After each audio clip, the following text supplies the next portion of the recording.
અવધિ જ્ઞાની ગુરુ ભગવાન પોતાના પૂર્વ ભવોની કથા કરી. કેવા કેવા જીવોનો ભેટો આ સંસારમાં પરિભ્રમણ કરતા કરતા આપણને અનેક પ્રકારના જીવોનો સમાગમ થાય, અનેક પ્રકારના જીવો સાથે મળવાનું થાય.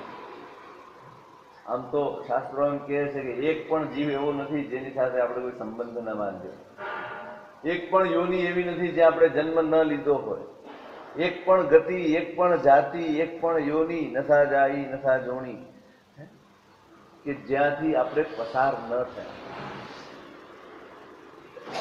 પરિભ્રમણ થયા કરે,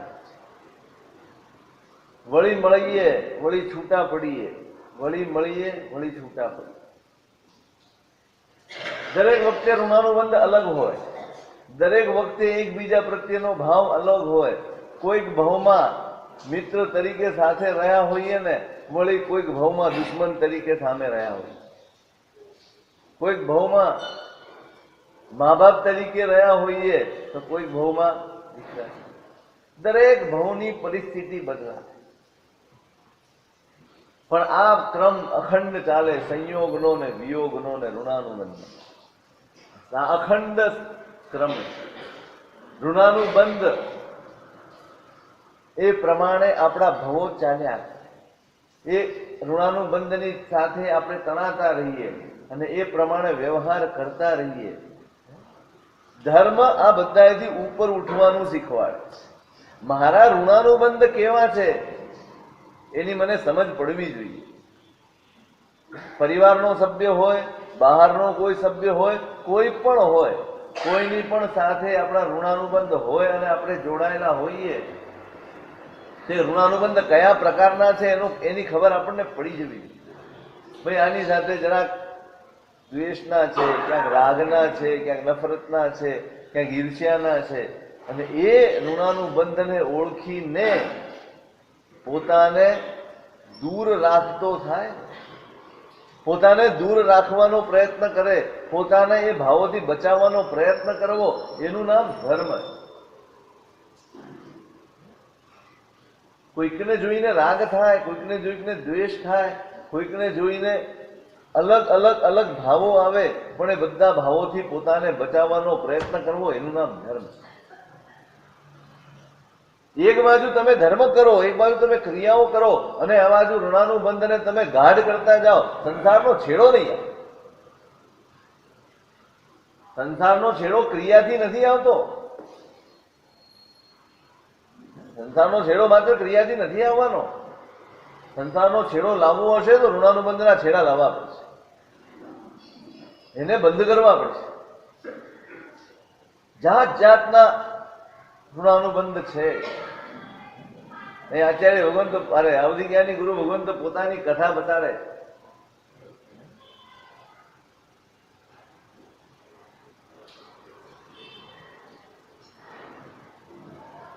તમને જેને પોતાના માન્યા હોય, તમે જેમને પોતાના માન્યા હોય અને સાથે ચાલતા હો અને અચાનક ક્યાંક જરાક સ્વાર્થમાં ગોબો પડી જાય, ક્યાંક સ્વાર્થને ધક્કો પહોંચી જાય એટલે બદલાય, બધું જ બદલાય. જોકે વાસ્તવમાં બદલાતું કોઈ જ નથી, બદલાતું કશું નથી. બદલાય છે કર્મો, બદલાય છે ઋણાનુબંધ. પેલા રુદ્રદેવ બધું સરસ ચાલતું હતું, પણ સોમાં જ્યાં ધર્મ કરવા લાગી, ધર્મ સમજવા લાગી, ત્યાં એના મનમાં દ્વેષ આવ્યો કે આ ધર્મ તો સંસારના સુખમાં અંતરાય રૂપ છે. આ ધર્મ સંસારના સુખ ભોગવવામાં અંતરાય રૂપ છે. અપથ્ય ગમે છે. શું ગમે છે? અપથ્ય ગમે છે. અભારે કર્મી આત્માની નિશાની, સંસારાભિનંદી આત્માની નિશાની, ભવાભિનંદી આત્માની. અપથ્ય ગમે, મોહ ગમે, રાગ ગમે, દ્વેષ ગમે. કોઈક એમાં રોકવા જાય ને તો એના પ્રત્યે નફરત જાગે. આ ભવાભિનંદી આત્માઓ છે.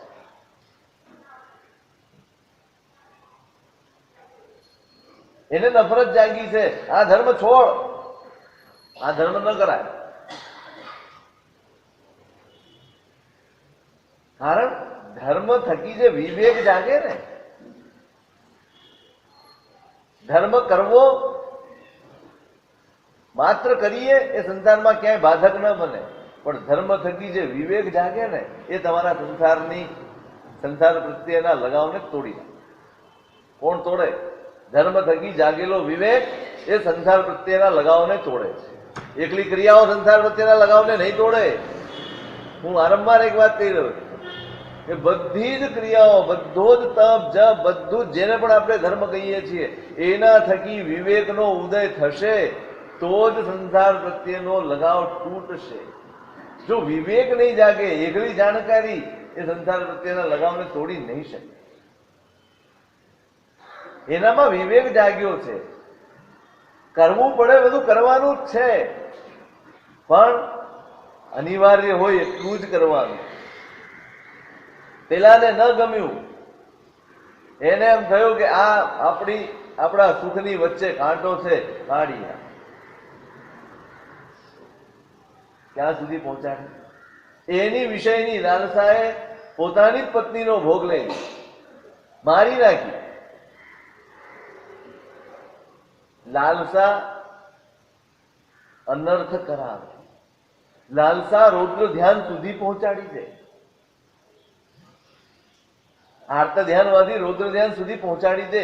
આસક્તિ, રાગ, મોહ આ બધું ત્યાં સુધી પહોંચાડી દે. આમ હારું છે, એકવાર આગ્રહ આવી જાય પછી એની વચ્ચે કોઈ પણ આવે ને એને કોઈ પણ સ્વરૂપે દૂર કરવાનું હોય તો તમે રોજ જુઓ છો. આજે રોજ કોઈ નવાઈની વાત નથી, કોઈ જ નવાઈની વાત.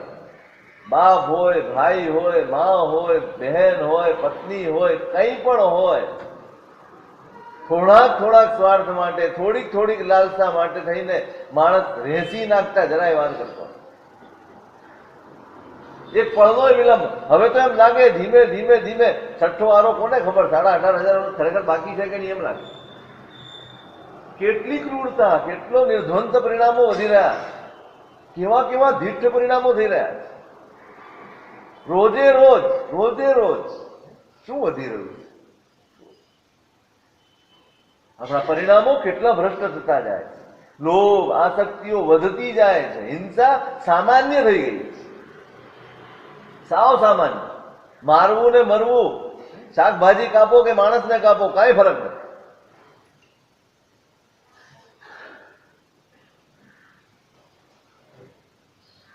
લાલસા, અંદર પડેલી લાલસા બેકાબુ બને. પછી તમને એમ થાય સાહેબ આવો ધર્મી માણસ. અત્યારે તો છે ને આપણા જૈનોના જ કૌભાંડો મોટા ભાગે ભાગ. તમે જોજો જેટલા મોટા કૌભાંડો હશે ને એમાં આપણે લીડરશીપ જ હશે. આપણે તમને એમ થાય સાહેબ આટલો બધો ધર્મી માણસ. લાલસા એના ઉપર વિવેકની લગામ ન હોય તો એક દિવસ બેકાબુ બની અને તમને ધર્મથી શું તમારી જાતથી પણ ભ્રષ્ટ કરી જાય.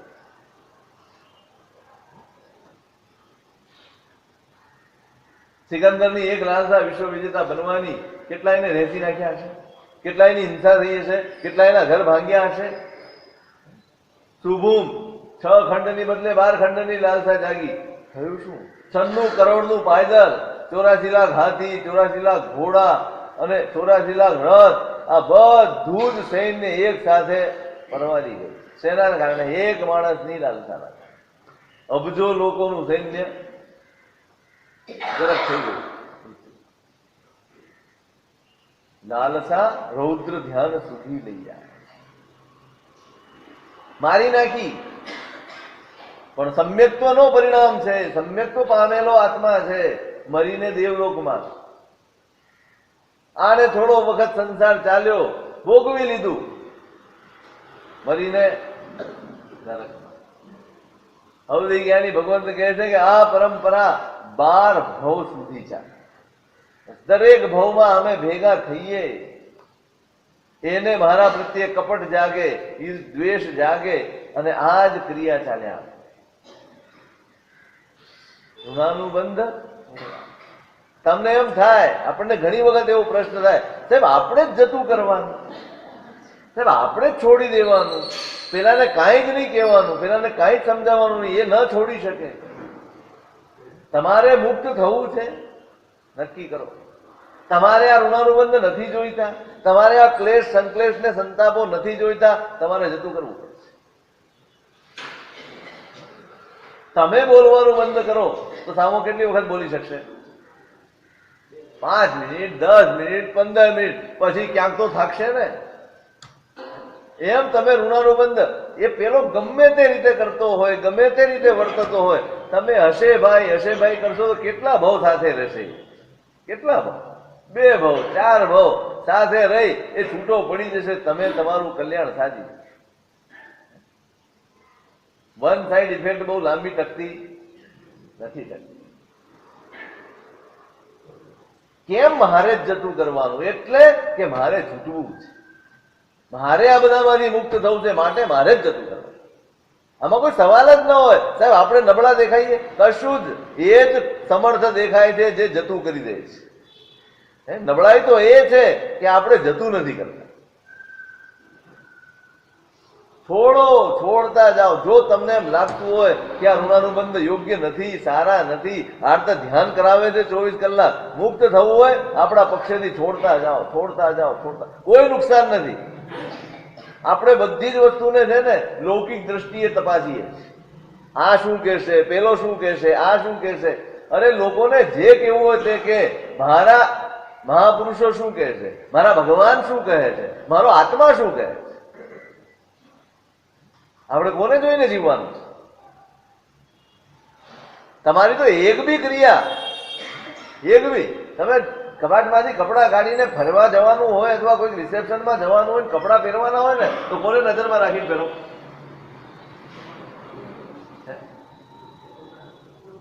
તમે તમારી પસંદગીના કપડાં ના પહેરી શકો. પેલો શું કહે છે, આ કપડાં પહેરીશ તો? એટલે પણ તારે પહેરવા છે ને, તો પહેરીને જા ને. તને ગમે એ પહેરીને જા. નહીં, તરત ઘરવાળા કહે છે આ કપડાં પહેર્યા, લોકોમાં કેવું ખરાબ લાગે. એટલે કપડાં પહેર્યા છે ને ભાઈ, ખરાબ શું લાગે છે? દરેક બાબતમાં લોક શું કહેશે ભૂલી જાઓ. ધર્મ કરવા નીકળનારે લોકને છોડવો પડે.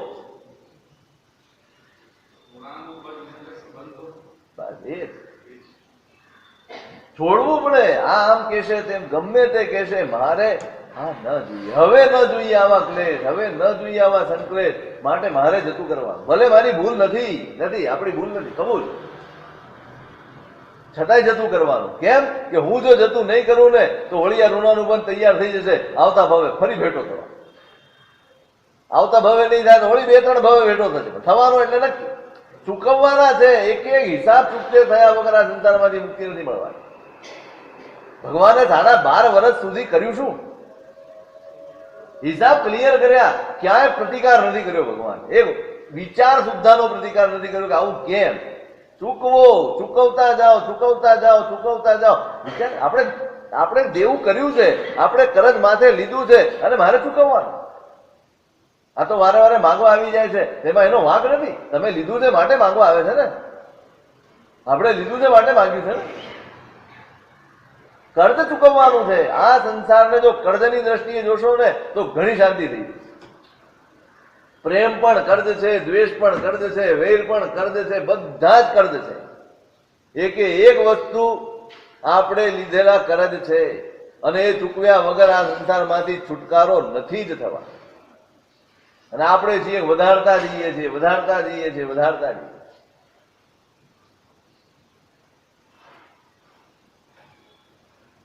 12 ભાવ સુધી આ પરંપરા ચાલી અને 13મા ભાવમાં આ જંબુદ્વીપમાં, આ જ વિજયમાં ચંપાવાસ નામનું નગર અને ત્યાં માણીભદ્ર નામના શેઠ, એમની ધારિણી નામની પત્ની છે ને એની મુખે હું પુત્ર તરીકે ઉત્પન્ન થયો. મારું નામ પૂર્ણભદ્ર પાડવામાં આવે. જયારે મેં બોલવાનું શરૂ કર્યું ત્યારે પહેલો શબ્દ મારા મોઢામાંથી અમર એવો નીકળ્યો. એટલે બીજું નામ અમરગુપ્ત પણ. અને પેલો રુદ્રદેવ એ નરકમાં હતો. ત્યાંથી ભટકી ભટકી અને વળી આ જ નગરમાં નંદાવ્રત નામના શ્રેષ્ઠી એની શ્રી નંદા નામની પત્ની અને એની કુંખમાં પુત્રી તરીકે ઉત્પન્ન થઈ. એનું નામ નંદયંતી પાડવામાં આવ્યું.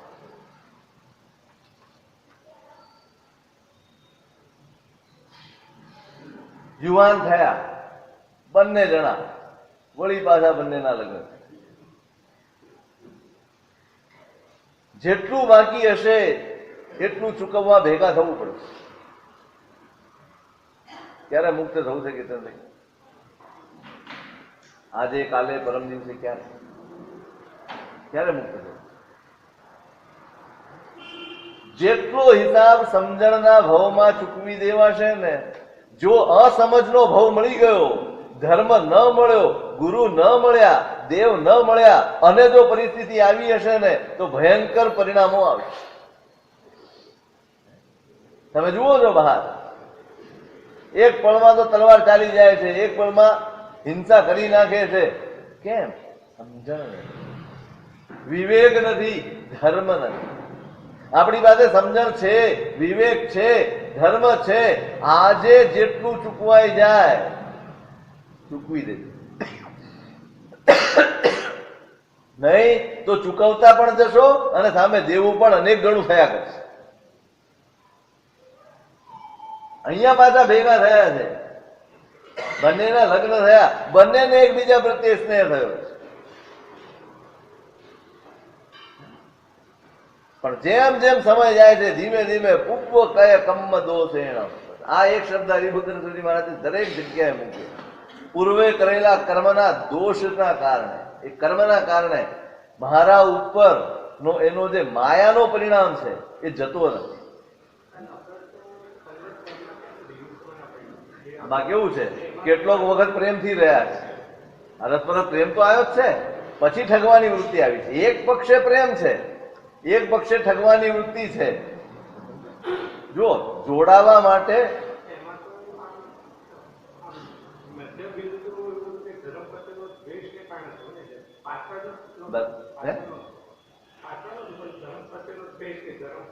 પણ દ્વેષ કોના ઉપર થયો?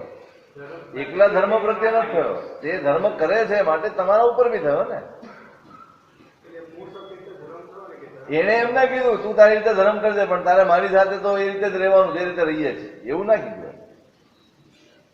એને શું કીધું? તું ધર્મ છોડી.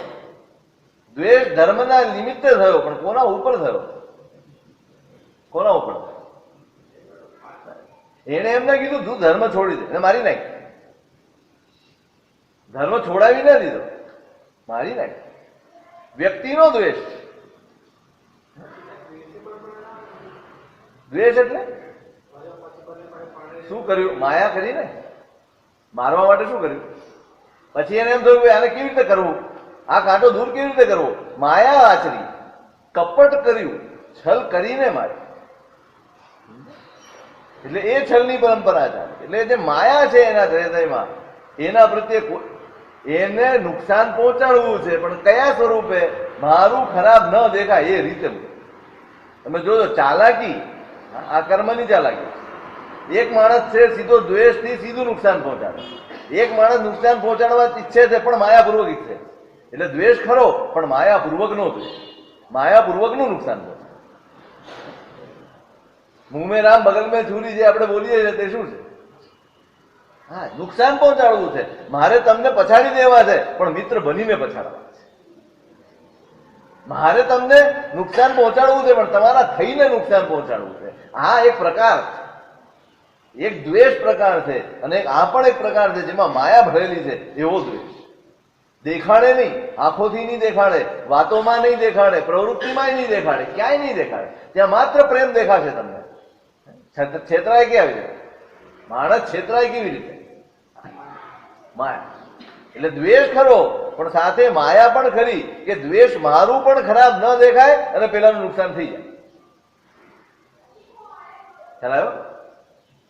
તો આ પ્રકારનો જે માયા નો સ્વભાવ છે, એનો પૂર્વે કરેલા કર્મના કારણે એનો માયાનો સ્વભાવ છૂટતો નથી. જેણ સમપ્ય સર્વ ઘર ધારાવી માયા વ્યવહારે. ઘરની સઘળીય સામગ્રી એને સુપ્રત કરી દીધી અને છતાં એનો માયાનો સ્વભાવ જતો. સાહ્યમ છે મેં પરિયણેણમ. મારા સ્વજનોએ મને ચેતવ્યો કે ભાઈ આજુબાજુ વાળો તો ઓળખે ને, જે 24 કલાક સાથે રહેતા હોય એને ખબર તો પડે ને કે ભાઈ આનો વ્યવહાર કેવો છે, ઓળખાઈ જાય. બધા કે એને કે ભાઈ તું આટલો બધો આના પ્રત્યે પ્રેમ રાખે છે, તું એમ માને છે કે આને મારા પ્રત્યે આટલો બધો પ્રેમ છે, પણ આ ખરેખર ભ્રમ છે ભાઈ. પણ મેં માન્યું નહીં કોઈનું, મેં કોઈનું ના માન્યું. એક વાર એને મને એમ કહ્યું, બહુ કિંમતી કુંડલ યુગલ હતા, કુંડલ હતા 2 કાનમાં પહેરવાના, બહુ જ કિંમતી હતા. એટલે એક દિવસ એને એમ કહ્યું કે ભાઈ આ કુંડલ ખોવાઈ ગયા છે. પોતે જ છુપાવી દીધા અને પોતે એનો દુઃખ વ્યક્ત કરે છે કે મારાથી કુંડલ ખોવાઈ ગયા છે. અને આમ નાટકનું દુઃખ છે ને બહુ ખતરનાક. વાસ્તવિક દુઃખ કરતા નાટકનું દુઃખ વધારે અસર કરે. હવે એને નાટક કર્યું એટલે આના મનમાં એમ થયું બિચારી કેટલી બધી સીધાય છે. એને એમ કહ્યું કે આમાં કઈ મોટી વાત નથી, ગયા તો ભલે ગયા, તને હું બીજા કરાવી આપીશ, પણ આવી રીતે માયુસ ન થઈ જાય, આમ ઉદાસ ન રહેવાય, વિષાદ ન કરાય. આટલી નાની અમથી વાતમાં કઈ ખેદ ન કરાય, છોડ ખેદ. જોજો નુકસાન પહોંચાડવાનો પ્રકાર જુઓ તો બહુ સહેલો પ્રકાર.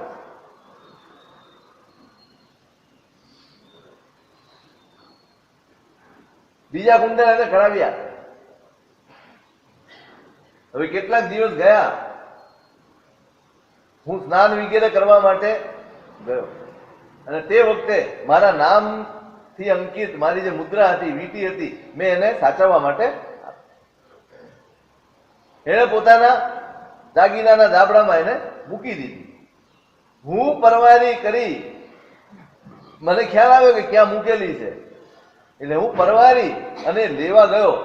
મેં ધાબળો ખોલી અને મારી મુદ્રા લીધી. ત્યાં ખબર પડી કે પેલા કુંડલ 2 ત્યાં પડ્યા. એની નજર પડી ગઈ, આ કુંડલ અહીંયા મળી ગયા છે.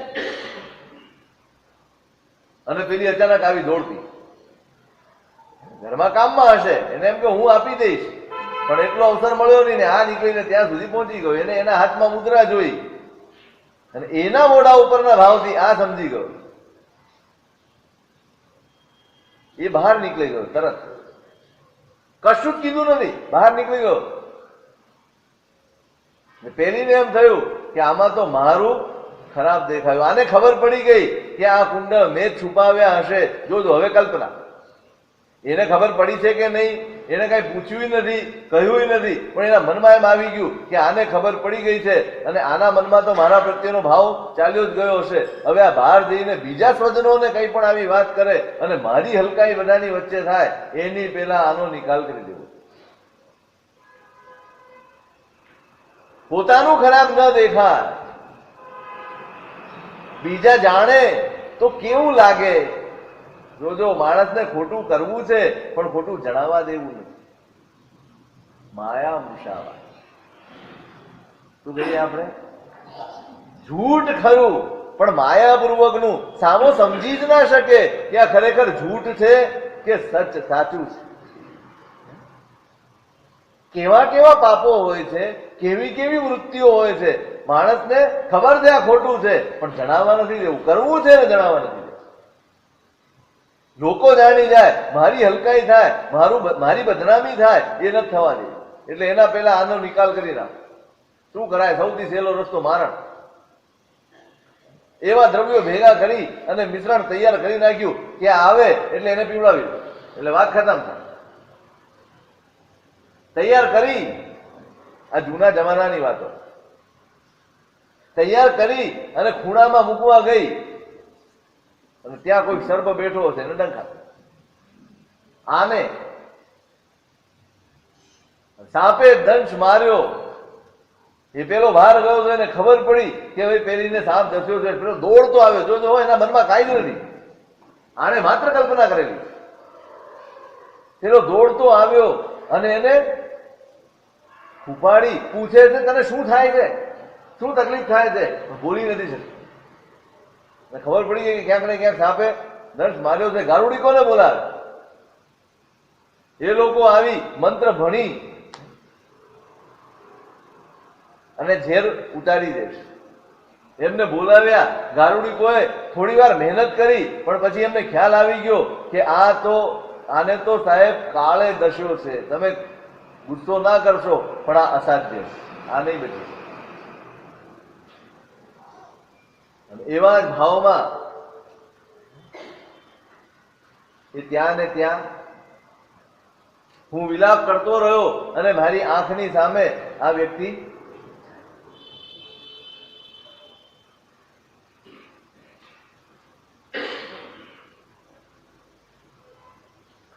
તો અહમ તન નિવ્યેણ ચેવ પવડ્યમાણ સંવેગો ધીરથુ જીવલોય સત્ય પરિસિંધ્યુણય અસારયમ ચયુણ કિલેશાયાસકારિણમ સંગમ પવનનો પવજ્જમ. બસ આ જોયું અને મારા હૈયામાં આ સંસાર પ્રત્યેનો ધિક્કાર. આ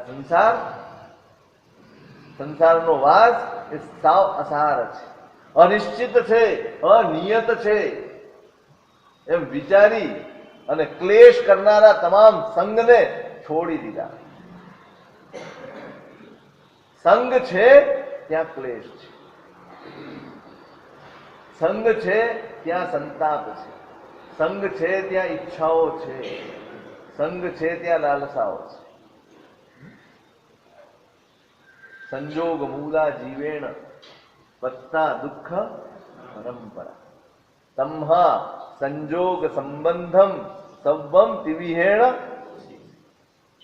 આ સંસારમાં જેટલા પણ દુઃખ જે કોઈ પણ ભોગવે છે એનું એકમાત્ર કારણ સંયોગ છે. સંયોગ ન હોત તો આ સંસારમાં દુઃખ હોત જ. સંયોગ ન હોત તો આ સંસારમાં પેલી વાર સંસાર જ ન હોત. સંયોગથી તો સંસાર શરૂ થાય. સંસાર સંયોગથી શરૂ થાય છે.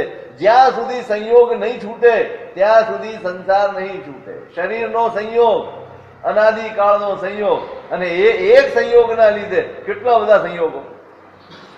તમે વિચાર, આ એક શરીરનો સંયોગ, એના લીધે કેટલા સંયોગો આવે.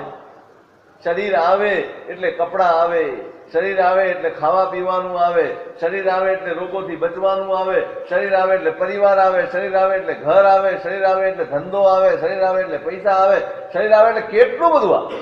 લાઈન લાગે તમારે. આમ તમે જોવા જાઓ તો આખો સંસાર એના મૂળમાં શું છે? શું છે મૂળ? માત્ર શરીર. આ એકનો સંગ છૂટે તો સમગ્ર સંસારનો સંગ છૂટી જાય. ઈચ્છાઓ પણ શરીર છે માટે, કષાયો પણ શરીર છે માટે છે, તૃષ્ણાઓ પણ શરીર છે માટે છે. બધું જ સંજોગ મૂલા જીવેણ પત્તા દુઃખ પરંપરા. દુઃખની આટલી બધી લાંબી પરંપરા એ સંયોગને અધીન છે. તમ્હા સંજોગ સંબંધમ સબ્બમ તિવ્યેણ ઓસિરિયમ. રાત્રે પોરસી ભણાવે ને એટલે વિચારે કે આ સંયોગ મૂળ છે બધા દુઃખ, એટલે બધા જ પ્રકારના સંબંધોને વોસરાવીને સુઈ જવું. એ વિચારે છે કે મેં બસ આ સંઘના કારણે દુઃખ છે ને, માટે સર્વ સંઘનો ત્યાગ કરવો જોઈએ, અને મેં આ રીતે દીક્ષા અંગીકાર. અને પેલી મરી અને તમઃ પ્રભા છઠ્ઠી નરકમાં ઉત્પન્ન થઈ. અને આયુષ્ય કેટલું? 21 સાગરોપમ. છઠ્ઠી નરક અને 21 સાગરોપમ. કેતનભાઈ ત્યાં ક્યાંય એક પળનો પણ આરામ નથી. નરક, એક પળ પણ દુઃખમાંથી આરામ ન મળે એનું નામ નરક. એક પળ બી ક્યાંય વિશ્રામ નહીં. કોઈ ન હોય ને તો તમારી મેળે તમે દુઃખી થતા હો, પણ દુઃખ વગરની એક પણ ક્ષણ ત્યાં ના જાય. એમાં 21 સાગરોપમ સુધી દુઃખ વેઠવાના. એક દોષ છુપાવવા માટે, એક ખોટું કરવા માટે આપણે કેટલા મોટા દુઃખને આમંત્રિત કરી લઈએ છીએ, આપણને અંદાજ નથી. અહીંયા જે સેવીશું ને, અહીંયા આપણી પાસે ઉંમર 50, 60, 70 વર્ષની છે, એમાં પેલી 8, 10, 15 વર્ષ તો તમારી સમજણ વગરની ઉંમર ચાલી જાય. છેલ્લી ઉંમરમાં તમારી પાસે કાંઈ કસ બચતો નથી કે તમે કાંઈ કરી શકો. વચ્ચેના 15, 20, 25 વર્ષમાં જે કરીએ એના માટે સાગરોપમો તૈયાર છે. કેટલા તૈયાર છે હિસાબ કરજો.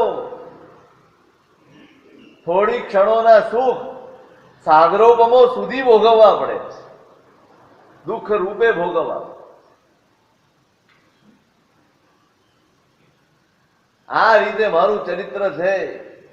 અને સાંભળી અને રાજા અને નગરજનો બધાને નિર્વેદ થયો. રાજાએ પૂછ્યું કે સાહેબ છેલ્લું પરિણામ શું છે એ તો બતાડો, પેલીનું ને આપનું.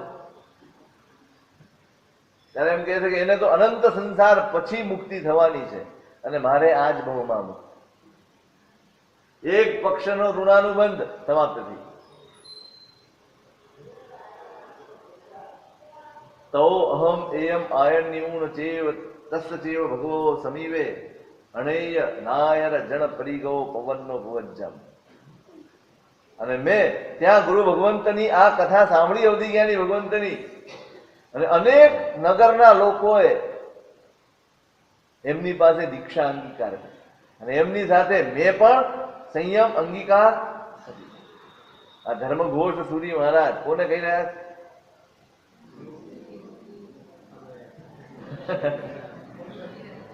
તારું છે તો આખે આખું નથી પૂછ્યું મેં, કોણે કોને કહ્યું ને કોણ સાંભળી રહ્યું છે. સિંહ કુમારે ધર્મઘોષ સુરી મહારાજને પૂછ્યું. ધર્મઘોષ સુરી મહારાજે અમરગુપ્ત સુરી મહારાજ પાસે સાંભળ્યું, અવધિ જ્ઞાની પાસે. એ કથા આખી અમરગુપ્ત સુરી મહારાજની સાંભળી ધર્મઘોષ સુરી મહારાજે. અને કોને કહી રહ્યા છે? સંબંધ તો યાદ રહેવો જોઈએ ને.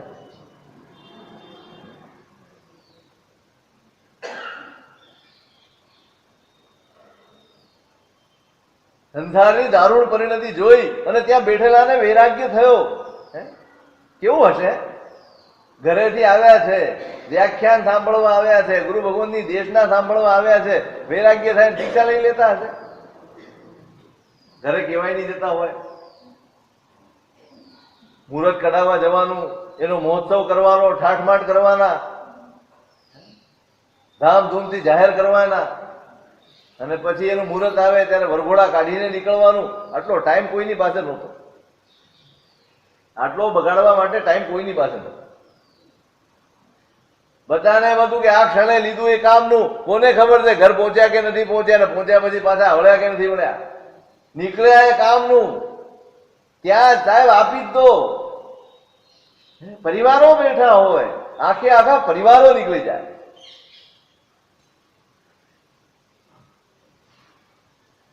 સિંહ કુમાર કહે છે કે ભગવંત સાચે જ સાચે સંસાર નિર્વેદનું કારણ છે. જો ખરેખર સમજાઈ જાય આ બધા ઋણાનુબંધ અને આ પરંપરા, તો ખરેખર નિર્વેદ જ થાય એવું છે સાહેબ અમારે. પણ આ સંસારનું સ્વરૂપ શું છે, કેવો છે આ સંસાર? અહીંયા પ્રાણીઓ સુખ દુઃખ જે ભોગવે છે, કેવા પ્રકારના સુખ દુઃખ ભોગવે છે, અને આમાંથી ઉગારનાર ધર્મ કેવો છે એ સમજાવો થાય.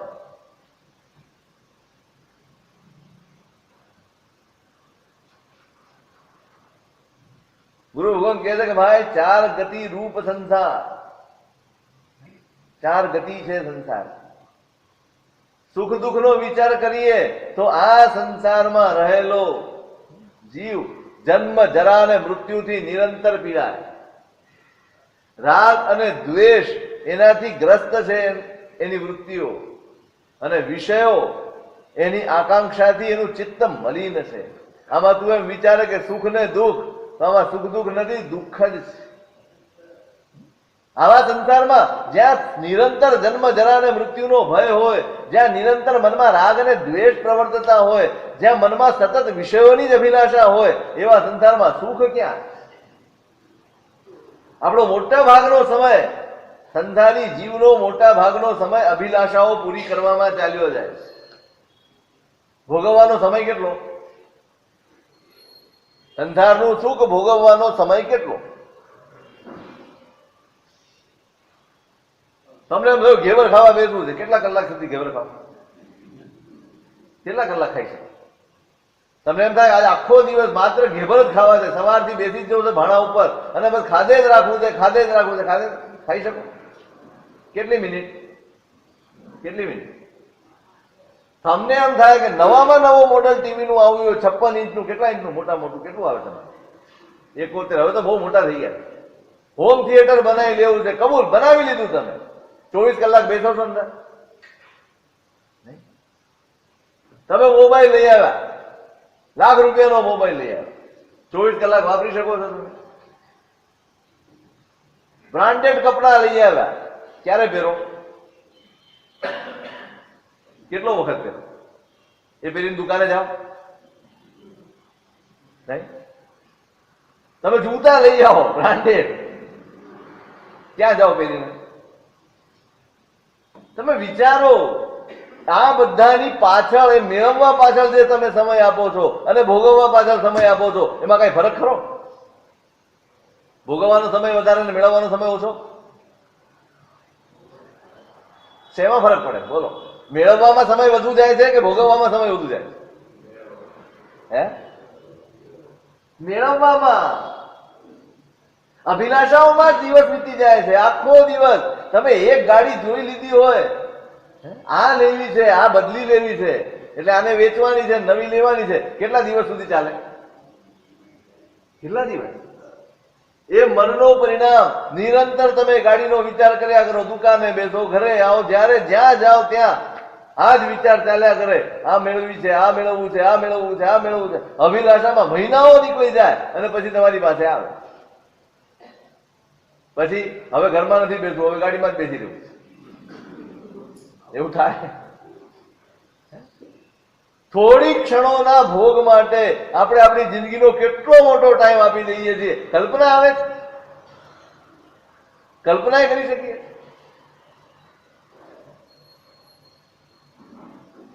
જેને ભોગવવા માટે માત્ર ક્ષણો જોઈએ છે, થોડી ક્ષણો ભોગ છે, થોડી ક્ષણોમાં જ એનો અનુભવ છે, પછી તમે ઉભા જ થઈ જવાનો છો, પછી નીકળી જ જવાનું છે, છોડી જ દેવાનું છે બધું જ, અને છતાં એની પાછળ આખી જિંદગી આપી દેવાની. હવે જે આ છે ત્યાં સુખ ક્યાં છે? એને સુખ માનવાનું ને? તમને ગુલાબજાંબુ મળ્યું, એને સુખ માનવાનું ને? બસ એ ક્ષણ માટે તમે કેટલા દુઃખ ભોગવો છો. કહેવાનો મતલબ એ છે, ચોક્કસ એ સુખ છે, નથી સુખ એવું નથી, જ્ઞાનીઓ ના નથી પાડતા, પણ એ સુખ પાછળ જે દુઃખ વેઠો છો ને, એની ગણતરી કરશો ને તો છૂટી જશે. તમે અહીંથી તમને એમ થાય કે મારે ફલાણી જગ્યાએ મળવા જવું છે, હવે 4 કલાક તમે મુસાફરી કરીને પહોંચો અને 5 મિનિટ માટે પેલો મળે અને 4 કલાક પાછા આવવું પડે, તો તમે શું કહો? સારું, જવા આવવાના 8 કલાક અને બેસવાના 5 મિનિટ, તો ટાળો તમે એ વસ્તુને. ના ભાઈ, એવી રીતે ફરવા નથી જવું, એવી રીતે ક્યાંય નથી જવું. તો તમે વિચારો, એક ક્ષણના અમુક સમયના સુખને માટે આપણે કેટલા દુઃખ, કેટલા આર્ત ધ્યાન, કેટલા વિકલ્પો આપણે કરીએ છીએ. આને સુખ કહીશું? જે સુખ મેળવવા માટે આટલા દુઃખ ભોગવવા પડે, ઉજાગરા કરવા પડે, તબિયત બગાડી દેવી પડે, બધું જ કરી દેવું પડે, એને સુખ માનીને જીવવાનું, આ જ્ઞાન નથી? આ જ્ઞાન નથી? આમાં સમજણ ક્યાંય દેખાય?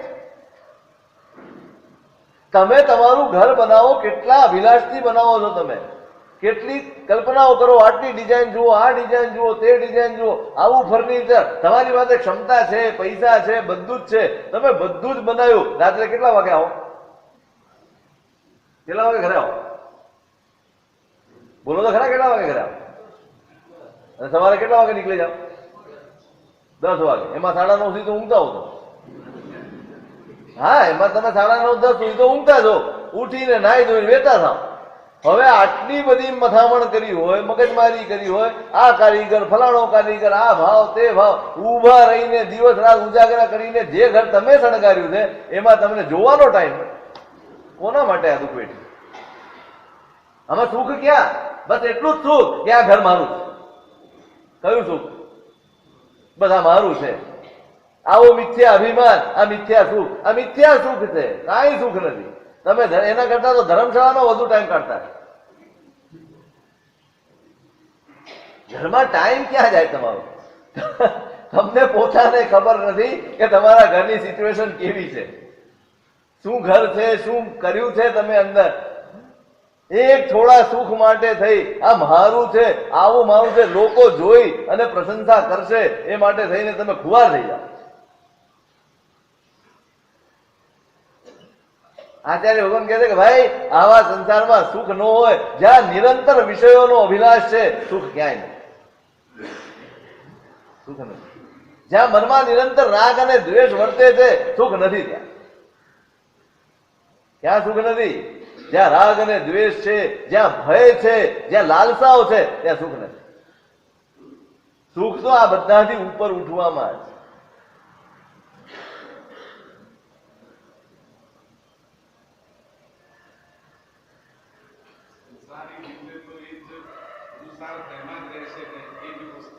ભ્રમણાનું સુખ, સંસારી જીવને ભ્રમણાનું સુખ.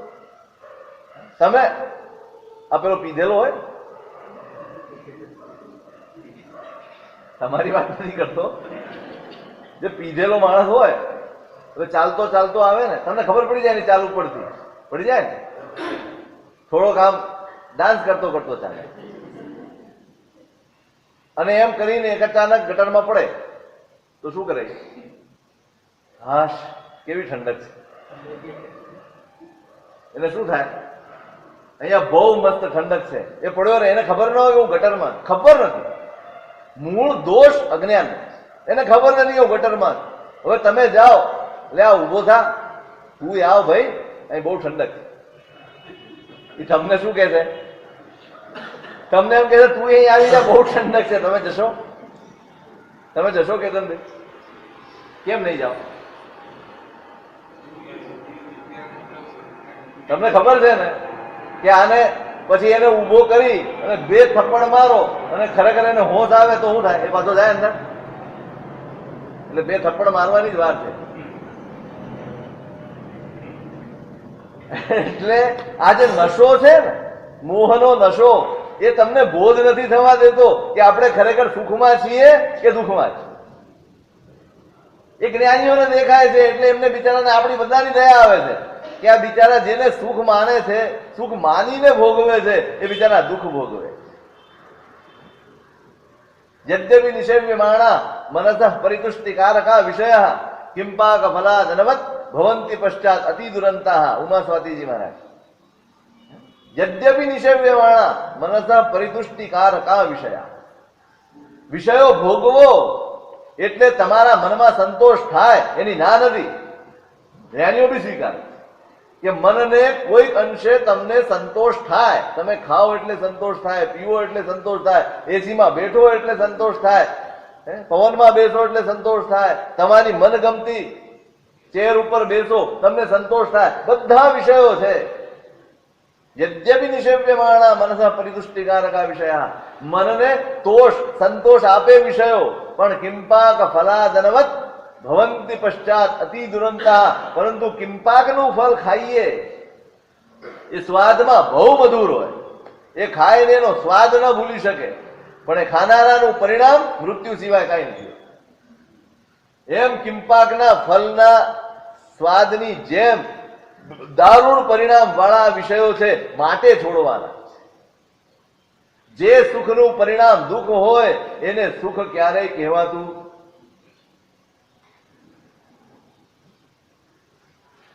ઇન્જેક્શન લઈએ ને એને સુખ કહેવાય, પણ ડાયાબિટીસ વાળો મીઠાઈ ખાય એને સુખ ના કહેવાય. બોલો કોણ સુખ? સુખ કયું? ઇન્જેક્શન લીધું એ સુખ કે મીઠાઈ ખાધી એ સુખ? કેમ? ઇન્જેક્શન તો વાગે ને મીઠાઈ તો ગમે. બોલો, જેનું પરિણામ દુઃખમાં હોય એ ક્યારેય સુખ ના ગણાય. એને જેનું પરિણામ સુખ હોય એ દુઃખ હોય તો પણ સુખ ગણાય. સમજો ભેદ. જેનું પરિણામ દુઃખ એ સુખ પણ દુઃખ, અને જેનું પરિણામ સુખ એ દુઃખ પણ સુખ. તમે ધર્મ માર્ગે ચાલો અને એમાં કષ્ટ આવે એનું પરિણામ શું? હે? તો પછી એને સુખ કેવા કે દુઃખ કેવા? ભાઈ તમે એમ કોમ કહો આ મારા સાહેબ કેમ રહેતા હશે બિચારા, તમને એમ દયા કેમ આવે? જેનું પરિણામ સુખ છે એ દુઃખને ક્યારેય દુઃખ ન કહેવાય, અને જેનું પરિણામ દુઃખ છે એ સુખને ક્યારેય સુખ. આટલો ભેદ છે. તમે એમ કહો મીઠાઈ સુખ છે, કહી દો ડાયાબિટીસ વાળા, નહીં કહી શકે. ઇન્જેક્શન દુઃખ છે, નહીં કહી શકે. સુખ પરિણામ જોઈને જીવે એનું નામ જ્ઞાની. કોને જોઈને જીવે? પરિણામ જોઈને જીવે એનું નામ જ્ઞાની. જ્ઞાની પરિણામ જુએ કે આ સુખ ભોગવી તો લઈશું, પણ પછી શું? એ આસક્તિ, એનો રાગ, એ મને ક્યાં લઈ જઈશ?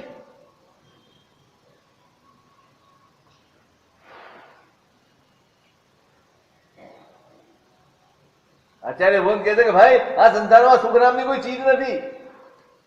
અહીંયાનું સુખ કેવું છે? પેલું મધુબિંદુનું દ્રષ્ટાંત આવે છે આપણે ત્યાં, એ દ્રષ્ટાંત આપે છે ગુરુ ભગવાન, સાંભળ્યું છે ને?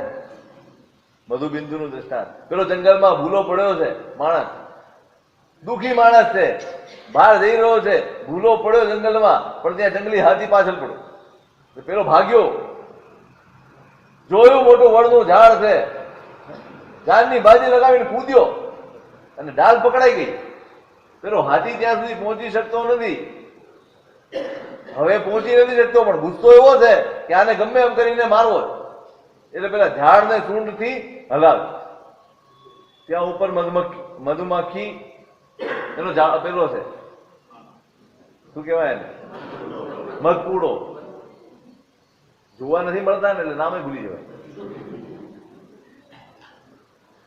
મધપૂડો. હવે પેલો ઝાડ હલાવે તો શું થાય? પેલી માખીઓ ઉડે, ઉડીને પેલાને ડંખ મારે. નીચે જોયું તો કૂવો, અને કૂવામાં 4 સાપ મોટા મોટા મોઢું ફાડીને બેઠા. ઉપર જોયું તો જે ડાલ એને પકડેલી હતી એ ડાલને 2 ઉંદર કાપી રહ્યા. એક બાજુ પેલો હાથી ઝાડ હલાવે, ગમે ત્યારે પાડી દઈશ. એક બાજુ ઉંદર, બંને ઉંદર કાતરે છે પેલી ડાલને. એ ગમે ત્યારે કાપે તો નીચે પડો ને, નીચે પડે તો, અને મધમાખીઓ તો ડંખ મારે જ.